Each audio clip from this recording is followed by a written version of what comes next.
just a body of money. Just a body of money. Grants. Now I'm going to stop and talk about that for just a minute, but there's a difference, the difference between a loan and a grant. You'll often hear a person applying for a grant. There are funds that are set up to give people grants, and you don't pay back a grant. A grant is something that is given to a person, maybe suppose there's a fund for people to study the arts. Suppose somebody's established a fund because we want people to know about Thai art. So then somebody writes a proposal, I'm going to study Thai art and let everybody know about it. So I'm applying for grant. So they give me a grant of 20,000 baht for me to do this, to do something to help Thai art. I don't pay back. Grants are not paid back. That's all I want to say. Okay. Grants not so easy to get. Depends. Literacy. Well, literacy is an important word because a country's progress is often measured by its literacy, and that really just means the ability to read and write. If you look up any country, whether it's Bangladesh, Thailand, USA, or Pakistan, you're going to see literacy rate. Literacy rate. Now, what percentage of the people in that country are literate? And it usually means, so let's suppose, I'm going to guess that the United States might be 85. I don't know. I don't know. Yeah, 85. Is that right? Yes. Oh, pronos. No kidding. Okay, do you know what Bangladesh is? Less than 60. Less than 60? Okay, but it means ability to read and write maybe up to the 3rd or 4th grade. Does not mean high school. Just somebody who can read, do basic reading and writing. Not high school, no college. Why everybody looking strange? That's what literacy is. Basic reading and writing. Okay? What's wrong, Mom? You think that's low? Yeah, but if you can read and write up until about the 4th grade, you can function in this world. You can function in this world. You know, many newspapers, even American newspapers, are geared to very low level of writing. And if you can read and write up to that grade, you can do arithmetic, you can run a small business. You don't have to have a whole lot more education. Okay, micro-lending. That's what we talked about before, we'll read about. That's where in a community or village, you give people small loans to start a business, and no bank is involved. You pay back within that community. As I said, where I saw it, in the place I was in Africa, the organization that I was with, we just had a few people. You went in, somebody sat at a table, you paid back the money, somebody kept very close records. One thing we're going to see about micro-lending that's interesting, they found out that when they gave those small loans to men, they often did not get the money back. Women, yes, they did. Yes. Women have much better record than men. And so there's one micro-lending place we'll read about. They won't give any loans to men, only to women. Okay. Poverty. Poverty is a condition. If we say that this village has a great deal of poverty, means there are many, many poor people in that village. All right. Requirement. What's requirement? What is to be? Requirement is like. Yeah, I understand the meaning requirement, but what is the synonym word? Oh, okay. Can anyone tell us requirement? It's something that's necessary. Yeah, that's necessary. It's necessary. What is to be deserved? What is the word? What is to be deserved? Deserved? Yes. Well, I wouldn't use the word deserved. Requirement is something you must have. If I say to get into the school, the requirement is that you can read at the 4th grade level. You must, that's the requirement. That's what's needed. In this bank, in order to get a loan, the requirement is you have to have collateral. Something that you must have, requirement.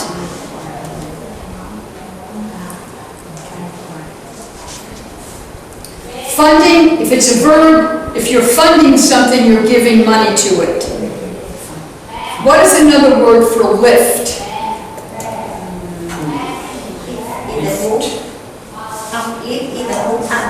To raise, to move up, right. So when you see lift here in our reading, it means to raise up. Okay, first of all, I lift the book up. And if I say, how do people lift themselves out of poverty? How do they rise out of poverty? Okay. Plow. In here they talk about plowing money back. It just means putting money back in. When you plow a field, you put things in. Initiative is to start something. The verb is initiate. It's the same you actually teacher. Excuse me, I'm right with you.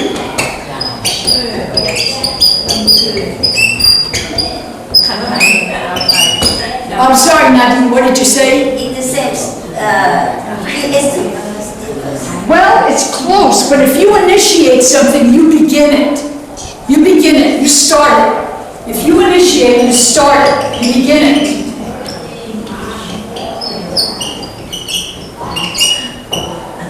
Initiative is, do you start something? Will you start something on your own? Sometimes when a person is interviewing a person for a job, they want to know, does this person have initiative? If you're on the job, you're just going to sit there and wait for somebody to tell you what to do, or will you get up and do it yourself? That's taking initiative. It begins plan the new work like that. Plan the change business like that. That's it. I need to make the clothes, sew the clothes like that, or the same. Now, here's what it means to take the initiative. Suppose you're on a job, you're sitting at a desk, and you finished what you wanted, you finished your job. So you sit there and wait for the man to tell you, what should I do next? No good. He said, you should take the initiative, you should start, you should find something to do next. That's what it means to take the initiative. You do it. You get up and do something. Beginning by ourselves. Beginning to do anything by ourselves. Yes, that's taking the initiative. Good. Anonymous. Anonymous means you don't tell who you are. Sometimes when you see a list of people who give to charity, one listing says anonymous. Person doesn't want to be known. Anonymous, you don't want anyone to know your name. No name.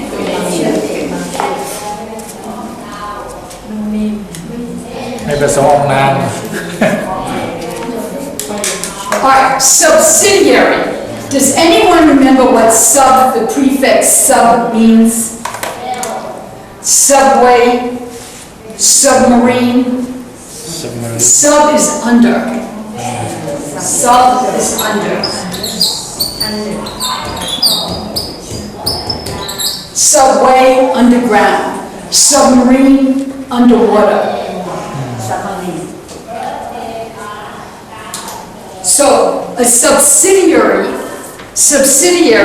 is something secondary, under the first thing, a subsidiary.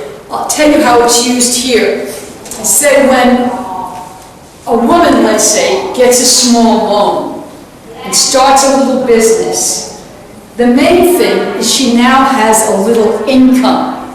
She has some income. But a subsidiary benefit of that is her social status rises in the community. In other words, there are communities in this world where women are not respected at all. And when this woman starts a little business, she gets some income. First she gets some income, and a subsidiary benefit is that her status in the community rises. People respect her more. Clear? The first time I thought you said the bank have a certain branch like that. Oh yes, by the way, you're right, Nadi. It's used that way. Yeah, you can have the major bank, the major branch, and subsidiary branches. You're right. Another word for subsidiary would be secondary. Worthless. Valueless.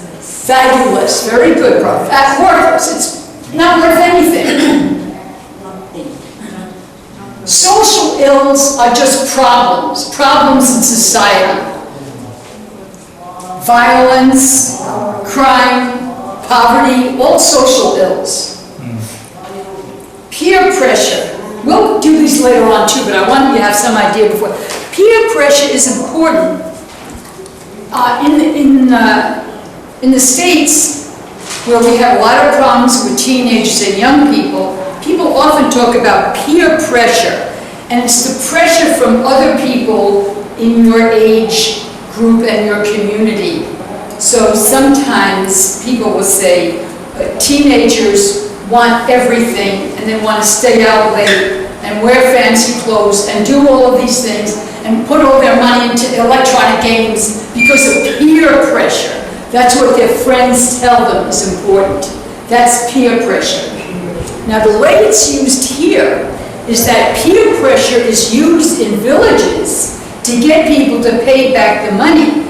You can't use peer pressure in the city because in the city you can almost be anonymous. But if you live in a little village and you don't pay back the money you owe and the whole village knows, they'll put peer pressure on you to do the right thing.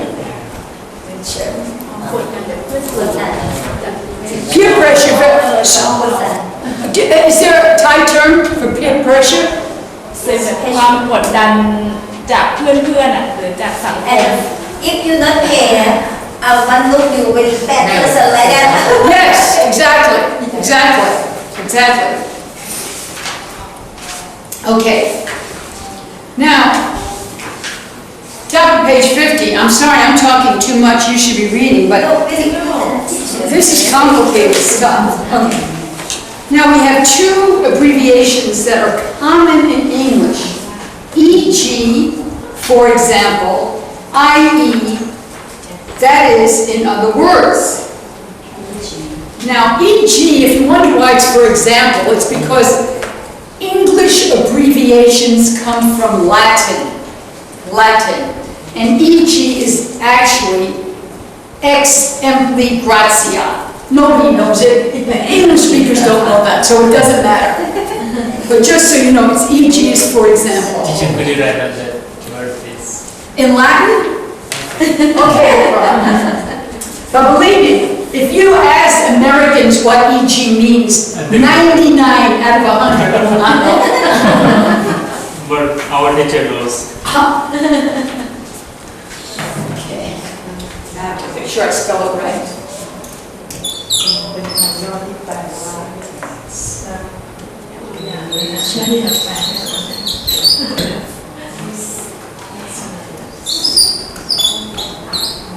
I should have. Exempli gratia. That's where the e.g. comes from. And so,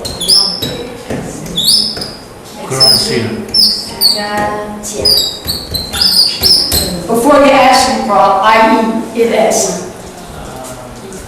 Okay. It's really important, though, to know e.g. is for example, and i.e. means that is. Okay. You'll never need this in your life. Unless you want to go to a party and impress your friends and say, guess what? I know what e.g. means.